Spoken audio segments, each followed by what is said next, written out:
देखिए, आज जिस प्रकार से सलमान खुर्शीद और केवल सलमान खुर्शीद नहीं, अभी सुनने में आ रहा है कुछ और कांग्रेस के नेताओं ने भी यह कहा है कि जो स्थिति आज बांग्लादेश में है उसी प्रकार की स्थिति भारत में भी हो सकती है। उन्होंने एक किताब लॉन्च के परिस्थिति में ये कहा है, किताब लॉन्च के इवेंट में कहा है।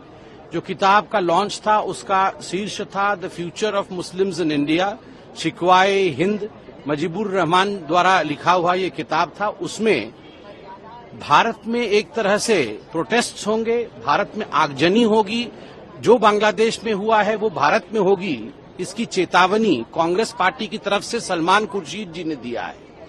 और कई दिग्गज जो वहां मौजूद थे, शशि थरूर से लेके अन्य नेता भी वहां मौजूद थे, एक तरह से उनकी स्वीकृति थी, एक तरह से उन्होंने उसका समर्थन किया। आप चिंता करके देखिए, सोच करके देखिए किस प्रकार की सोच कांग्रेस पार्टी की है।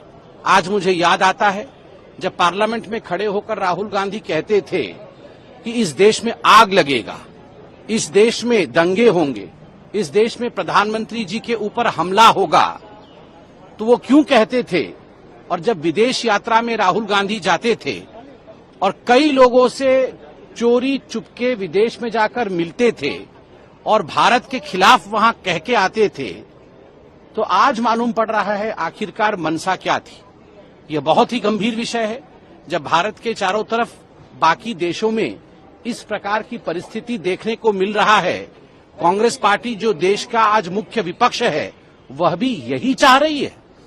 चुनाव में जीत नहीं पा रहे हैं, तो चुनाव में जीत नहीं पाने के कारण अपना खीज बैक गेट से इस प्रकार की अराजकता को फैला करके हिंदुस्तान को बर्बादी की ओर लेने की कोशिश जो कांग्रेस पार्टी की है वो आज जनता के सामने उजागर हो चुकी है।